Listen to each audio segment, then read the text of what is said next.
ఒక గురువు గొప్పతనం గురించి మా గురువు గారు డాక్టర్ సి నారాయణ స్వామి గారు, ప్రిన్సిపాల్ జ్యోతిరావు పూలే స్కూల్ వేటపాలెం.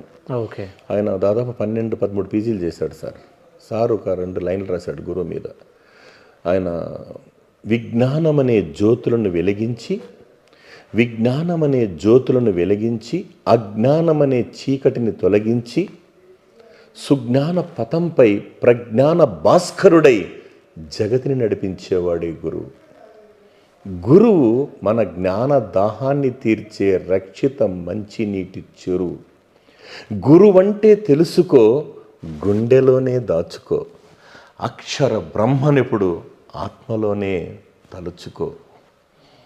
దేవుని కంటే గురుదేవుడే గొప్పవాడని సాందీపని పాదాలు స్పృశించి సర్వ జగతికి చాటాడు సర్వజగద్రక్షకుడు.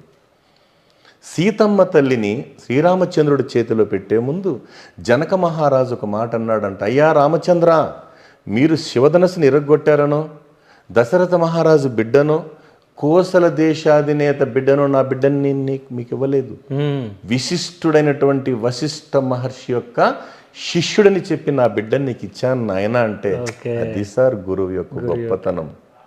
అలాగే రాముణ్ణి సకల గుణాభిరాముణ్ణి చేసినటువంటి వశిష్ఠుడు విశ్వామిత్రుడు. అలాగే శ్రీకృష్ణుని పరంధాముని చేసినటువంటి సాందీపని మహర్షి గారు, అర్జునుని సర్వశ్రేష్ఠ ధనుర్ధారిని చేసినటువంటి ద్రోణాచార్యుడు.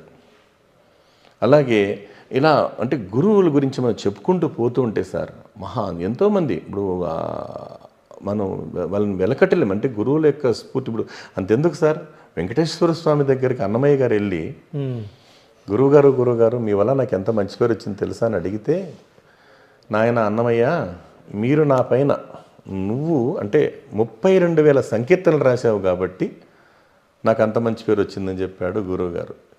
శిష్యుడైన అన్నమయ్య గారు ఏమన్నారు, మీరు ఉండబట్టే కదా నేను రాసింది. లేదు నువ్వు రాస్తే నాకు పేరు వచ్చింది, మీరుంటే ఉండబట్టే కదా పేరు వచ్చిందంటే ఎంత గొప్పతనం సార్ ఇది. అందుకే ఒక మాట ఏమంటే సార్, ఒక గొప్ప విషయం ఏమంటే తల్లిదండ్రుల ద్వారా ప్రసాదితమైన ఆస్తి అది నీకు ఏనాడైనా పలుకుతుంది స్వస్తి. గురుదేవుల ద్వారా సంతృప్తిప్తమైన ఆస్తి అది కలకాలం చేస్తుంది నీతో దోస్తి. నిజమే, చదువుకున్న చదువు ఎప్పటికైనా ఉంటుంది. అంతే. ఎంత గొప్ప విషయం చూడండి. అంటే తల్లిదండ్రుల ద్వారా ప్రసాదితమైన ఆస్తి అది ఏనాడైనా పలుకుతుంది నీకు స్వస్తి.